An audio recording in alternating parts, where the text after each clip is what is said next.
आज की डेट में आप देखें या पहले देखें, जी जो चीज जितनी सरलता से आपको मिलेगी जी वो चीज उतनी ही जल्दी आपसे दूर जाएगी और वो उतनी ही खराब होगी। अगर कोई धन के लिए आप उपाय कर रहे हैं तो आपकी कुंडली के अनुसार धन का उपाय कुछ और होगा, मेरी कुंडली के अनुसार कुछ और होगा, ये सामने वाला व्यक्ति जो उपाय कर रहा है उसके अनुसार कुछ और होगा। यानी कि आपके धन भाव का स्वामी कहाँ पर बैठा है, सिंपली में एक धन भाव होता है, उसमें जो बैठा हुआ है यानी जो राशि बैठी हुई है उसका स्वामी किस जगह बैठा है, किस घर में बैठा है, ये दर्शाता है कि आपको पैसा मिलेगा कहाँ से। आपको वास्तु समझना है तो खाली प्लॉट यदि कोई है, खाली जमीन अगर है, वहां होता है वास्तु। अगर कोई मकान बना हुआ है इसको कहते हैं एडवांस वास्तु। अब एडवांस वास्तु अगर आपको कराना है तो मकान में तोड़फोड़ होती है, सुना होगा आपने, लेकिन एडवांस वास्तु में ऐसा नहीं होता।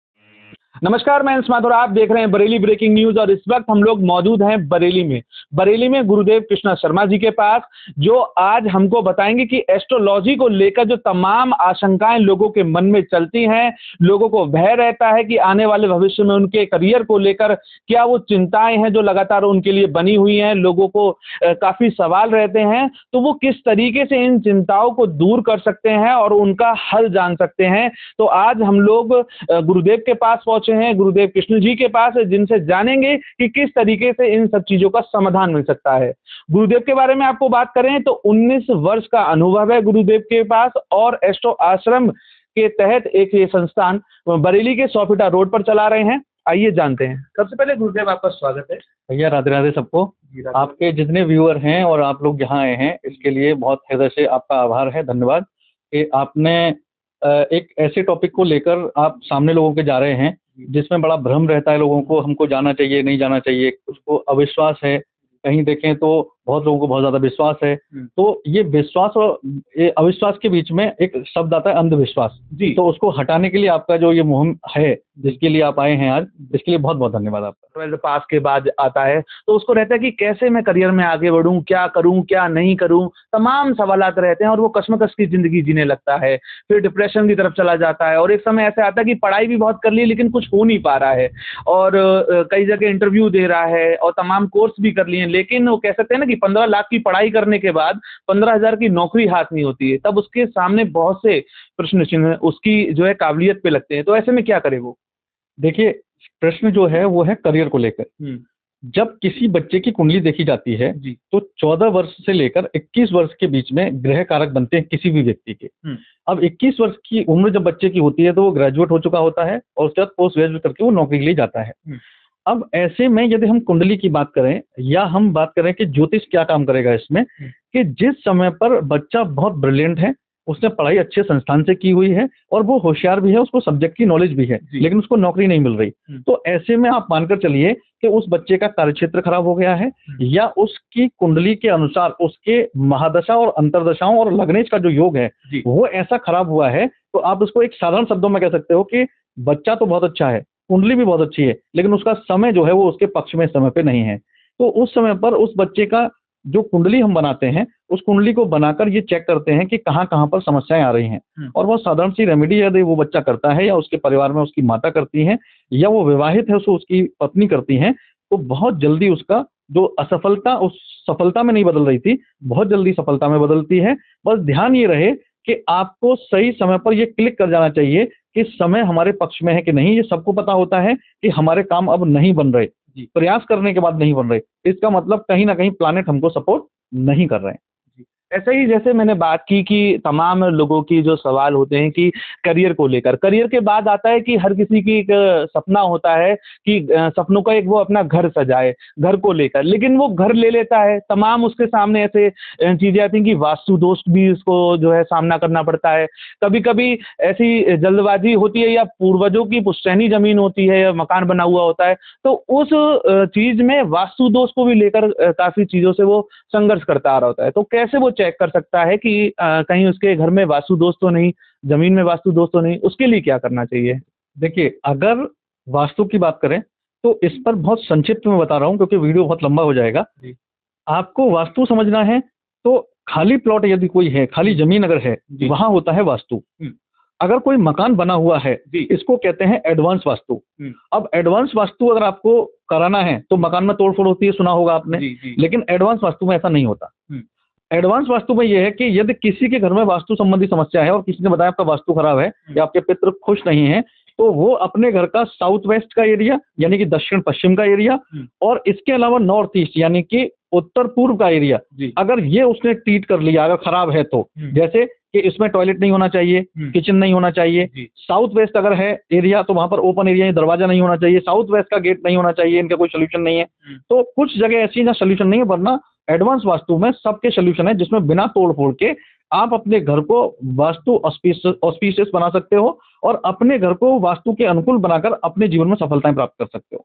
ठीक है, जैसे कि गुरुजी आज आपके पास आए और अभी हमने 2 पहलुओं पर बात की और तमाम चर्चाएं अभी और भी जारी रहेंगी। इस बीच मैं जानना चाहूंगा कि जैसे कि कोई भी समस्या है उसके समाधान के लिए आपसे किन-किन माध्यमों से और कहां-कहां से लोग जुड़ सकते हैं? हमारे यहाँ पर जुड़ने के लिए नंबर फ्लैश होता है हर वीडियो में, हमारी अपनी वीडियो होती है, आपका वीडियो जाएगा उस पर भी नंबर फ्लैश होगा। उस नंबर पर सिंपल सा एक कॉल करना है, पूरा प्रोसेस उनको बताया जाएगा।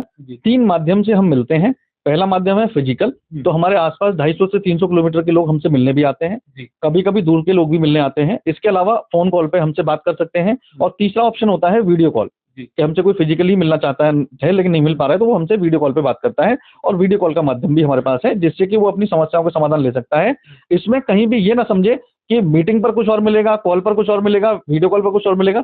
सब कुछ सेम है, सारी रेमेडियां बहुत आसान होंगी और उसी तरीके से बात की जाएगी जिस तरीके से आप हमसे मिलने आते हैं। अच्छा, समय कोई निश्चित है, जैसे कि इसी समय पे रहेंगे या किस-किस दिन आप बरेली में उपलब्ध हैं या बाहर भी? जैसे आपने बताया कि आप तमाम देशों में भी लोगों को रेमेडी पहुंचा रहे हैं और तमाम देशों के लोग भी जुड़े हुए हैं और भारत में आपने बताया कि संपूर्ण भारत में आप जो है आपसे जुड़े हुए लोग हैं जो हर कार्य क्षेत्र में अब सफल हो रहे हैं आपसे जुड़ने के बाद। देखिए, हम मैक्सिमम टाइम पे बरेली रहते हैं जी। और हमारा सोमवार का जो दिन होता है, मंडे, वो ऑफ रहता है। बाकी हम 6 दिन बैठते हैं। अगर हम किसी कारण से शहर से बाहर हैं, जैसे हम किसी धार्मिक यात्रा पे हैं या हम वास्तु विजिट के लिए हैं, तो हम शहर में उपलब्ध नहीं हैं। बाकी मैक्सिमम टाइम पर हम यहाँ रहते हैं और यहाँ पर हमसे बड़ी आसानी से कोई मिल सकता है।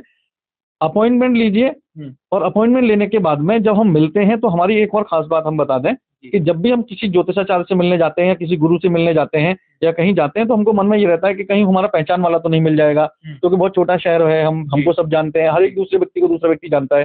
तो हमारे यहाँ नियम क्या है, कोई व्यक्ति अपॉइंटमेंट लेके आएगा, अगर उसका अपॉइंटमेंट 5:20 का है तो 5:20 पर वो हमारे पास होगा और उसके और हमारे अलावा यहाँ पर कोई नहीं होगा।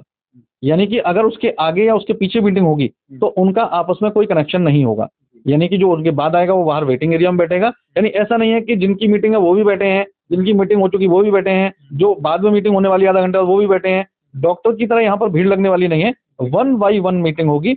आप हमसे अपने मन की बात कहें, अपनी समस्या बताएं, हम बहुत धैर्य से आपकी बात सुने और फिर उसके बाद धैर्य से आप हमारी बात सुनो और अपने समाधान लेकर आप जाएं। तो यहाँ पर जो व्यक्ति आता है वो 1 to 1 मिलके जाता है। अच्छा गुरुजी, चलते-चलते एक सवाल और एक मन में आया कि दर्शक भी जानना चाहते हैं कि तमाम जो आजकल चीज़ें हैं, समस्याएँ हैं, तो उनके समाधान के लिए हम लोग अब ऑनलाइन जा रहे हैं, गूगल पे सर्च करते हैं, यूट्यूब पर तमाम वीडियोज़ मिल जाती हैं।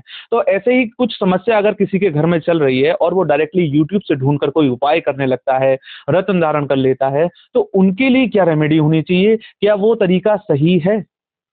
बिल्कुल गलत है। क्यों गलत है? जैसे सपोज करो कि कोई वीडियो पड़ी हुई है कि धन अर्जन करने के लिए ये उपाय करें। जी।